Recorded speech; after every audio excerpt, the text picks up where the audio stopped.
Price Lord brothers and sisters. கர்த்தர் ஸ்தோத்திரம். இன்றைய நாளின் இந்த வார்த்தை உங்களோடு பகிர்ந்து கொள்வதற்காக நான் மகிழ்ச்சி அடைகிறேன். இதன் மூலம் தேவநாமம் மகிமைப்படுவதாக. தேவன் நமக்கு தந்திருக்கும் இன்றைய நாளின் தேவ வார்த்தை யாத்திராகம புஸ்தகம் 23வது அதிகாரம் 20வது வசனம். வழியில் உன்னை காக்கிறதற்கும் நான் ஆயத்தம் பண்ணின ஸ்தானத்துக்கு உன்னை கொண்டு போய் சேர்க்கிறதற்கும் இதோ நான் ஒரு தூதனை உனக்கு முன்னே அனுப்புகிறேன். ஹல்லேலூயா. அன்பு தேவப்பிள்ளை, இந்த அருமையான வேளையிலும் நம்மளை காக்கிறதுக்கு பாதுகாக்கிறதுக்கு இந்த உலகத்தில் எந்த மனுஷன் நம்ம நினைப்போம் அவங்க நம்மளை பாதுகாத்துருவாங்க, இவங்க நம்மளை பாதுகாத்துருவாங்க, நம்ம பின்னால் பெரிய பேக்ரவுண்டு. நம்ம சிலவங்க சொல்லுவாங்களே, எங்களுக்கு அந்த எம்எல்ஏ கவுன்சிலர் தெரியும், மாநகராட்சி தலைவர்களை தெரியும், அந்த அதிகாரியை தெரியும், பெரிய பெரிய லெவலில் எங்களுக்கு பேக்ரவுண்டு இருக்குன்னு சொல்லுவாங்க. ஆபத்து வரும்போது எல்லாரும் என்ன செய்வாங்க?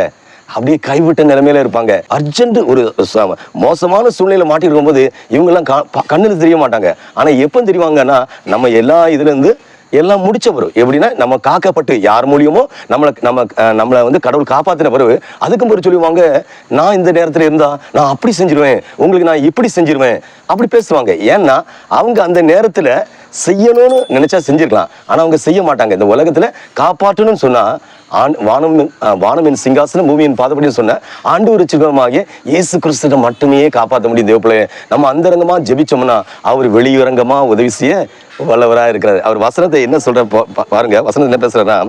வழியில் உன்னை காக்கிறதற்கும் நான் ஆயத்தம் பண்ணின ஸ்தானத்துக்கு உன்னை கொண்டு போய் சேர்க்கிறதுக்கும்.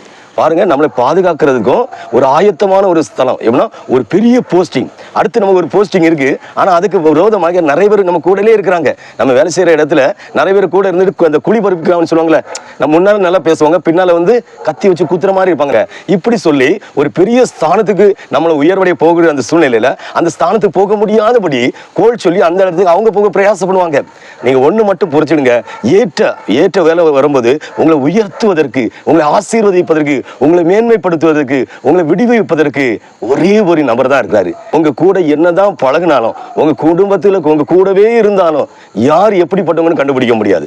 ஆனா ஆண்டவர் தாய் தன் பாலகனை மறந்தாலும் நான் மறப்பேன்னு சொன்னவர். நீங்க எந்த ஸ்தானத்துல போனோமோ அந்த தாய் எப்படி நேசிப்பாங்க? ஒரு சின்ன பிள்ளைங்களுக்கு இருந்து வயசான, நம்ம ஒருவேளை அம்மா அப்பா 80 வயசுனா நம்ம ஒருவேளை 50 வயசு நினைச்சுடுங்களா, அப்பவும் அந்த தாய்க்கு எப்படின்னா அந்த பிள்ளைகள் மேல பாசமா இருப்பாங்க. எந்த சூழ்நிலை கைவிட மாட்டாங்க. காக்கிறதுக்கே எப்ப காப்பாற்றுறதுக்கு அவங்களால முடிஞ்சதை செய்வாங்க. அந்த ஏற்ற ஸ்தானத்துக்கு நீங்க போனோம்னா யாரு போல? அந்த தாயின் அன்பு. அந்த அன்பை போல நேசிக்கிற ஒரு மனுஷனாலதான் அது முடியும். ஆண்டவர் ரட்சகருமாகிய இயேசு கிறிஸ்து உங்களுடைய எல்லா சூழ்நிலைகளையும் மாற்றி உங்களை மேன்மையான இடத்திற்கு நல்ல வழி, நேரான பாதை.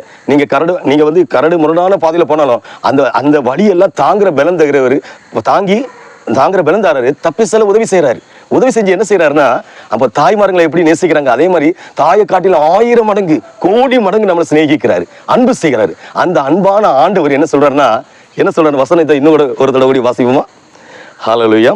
வழியிலே உன்னை காக்கிறதற்கும் நான் ஆயத்தம் பண்ணின ஸ்தானத்துக்கு உன்னை கொண்டு போய் சேர்க்கிறதற்கும் இதோ நான் ஒரு தூதனை உனக்கு முன்னே அனுப்புகிறேன். ஹல்லேலூயா.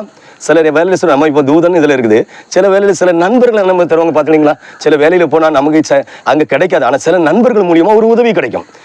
அதே மாதிரிதான் எந்த ஸ்தானத்துல போகும்போது ஆண்டவர் நமக்கு நண்பரா இருந்தாருன்னா எல்லா வழிவாசலையும் திறந்து கொடுப்பாரு. ஹல்லேலூயா. இதுல ஒரு தாய் பிள்ளை எப்படி நடக்கும், சின்ன ஸ்டேஜில் எப்படி நடப்பாங்க, கொஞ்சம் வளர்ந்தா எப்படி நடக்கும், பால் குடிக்கிற வயசுல எப்படி இருக்கும், இதெல்லாம் தாய்க்கு தெரியும். பையனோ பொண்ணோ பெரிய எவ்வளவு வளர்ச்சி அடைஞ்சாலும் அந்த பிள்ளைகளை இருட்டில் வந்தாலும் அப்படி வெளிச்சத்தில் வந்தாலும் தாய் கரெக்டா தூக்கிடுவாங்க. ஏன்னா அந்த பிள்ளைகளுக்கு அந்த ஸ்மெல் கூட அந்த தாய்க்கு கண்டுபிடிச்சிருவாங்க. அவ்வளவு அந்த தாயின் அன்பு அவ்வளவு விலையேற பெற்றது.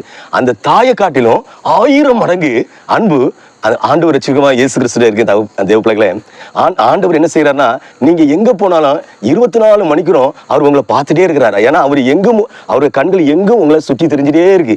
நீங்க எந்த இடத்துல இருந்தாலும் உங்களை பாதுகாத்து, நீங்க எந்த சூழ்நிலை மாட்டி ஐயோ இதுல இருந்து வெளியே வர முடியாதான்னு நீங்க அப்படி முழிச்சு அப்படி கண்ணை சில சொல்லுவாங்களே, ஐயோ என்ன செய்ய தெரியலன்னு பதறி போயிருப்பாங்களா, அந்த சூழ்நிலையும் காப்பாற்றுறதுக்கு ஆண்டவரால் தான் முடியும். நீங்க ஹாஸ்பிட்டல்ல இருக்கிறீங்களா, வீடுல இருக்கிறீங்களா, எங்கேயோ இருக்கிறீங்க, இல்ல வேலை செய்றீங்க, வேதனையோட தான் இருக்கீங்க, கண்ணீரோட தான் இருக்கிறீங்க, பிரச்சனையோட தான் இருக்கிறீங்க, ஆனா மாற்றம் இல்லை. போன வருஷம் ஆச்சு, போன வருஷம், முந்தின வருஷம், இப்படி இத்தனை வருஷம் நவுண்டு போயிட்டு இன்னும் வருஷந்தோறும் வருஷம் முடியுது, பிறந்த பர்த்டே நடக்குது, ஆனா காரியம் ஒன்றும் சாதிக்கவே முடியல, அப்படியே தான் இருக்குன்னு நினைச்சிட்டு இருக்கீங்க. ஆண்டவர் ஒண்ணு புரிஞ்சுடுங்க, கடவுளை நம்பினா ஒரு நாள் கைவிட மாட்டாரு. நம்ம சூழ்நிலைக்கு நமக்கு என்ன தேவை? குழந்தைகளுக்கு பால் குடிக்கிற பாலை கொடுப்பாங்க, நல்ல இறைச்சி சாப்பிட்ற நேரத்தில் இறைச்சி கொடுப்பாங்க. அதே மாதிரி நமக்கு என்ன தேவை நம்ம அம்மா அப்பாவுக்கு தெரியுமா இல்லையா?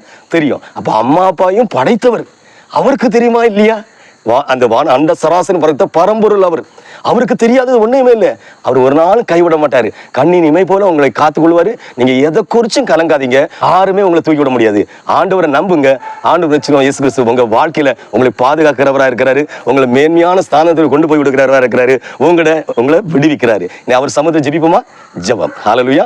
எங்கள் அன்பு பரிசுத்த தகப்பனே, எங்கள் தாயும் தகப்பனுமானவரே, சதா காலம் உயிரோடு இருக்கிற ஆண்டவரே, இந்த அருமையான வேளையில் ஆண்டவரே, இந்த செய்தியை பார்த்து கேட்டுக்கொண்டிருக்கிற ஒவ்வொரு தேவ பிள்ளைகளும் வாழ்க்கையில் எந்த சூழ்நிலையில் இருந்தாலும் அவங்களை மேன்மைப்படுத்தி உயர்த்தி ஆசீர்வதித்து ஆண்டவரே, அவங்க வாழ்க்கையில் உள்ள இடர்கள், பிரச்சனைகள், கடன் பாரங்கள், நிந்தனைகள், நெருக்கங்கள், துன்பங்கள், தோல்விகள், என்ன போராட்டத்தில் இருந்தாலும் பிசாசின் உபத்திரவங்கள், கண்ணீர் வடித்துக் கொண்டிருக்கிற சூழ்நிலையில், தனிமையான உணர்வுல இருக்கிற ஃபீல் பண்ணி கொண்டிருக்கிற சூழ்நிலைகள் எதில் இருந்தாலும் இந்த தேவ பிள்ளைகள் ஒரு விசை விடுதலை கொடுப்பீராக என்று மீட்பர் இயேசுவின் நாமத்தில் ஜெபிக்கிறேன் ஜீவனுள்ள பிதாவே. ஆமேன், ஆமேன், ஆமேன். ஹல்லேலூயா, ஹல்லேலூயா.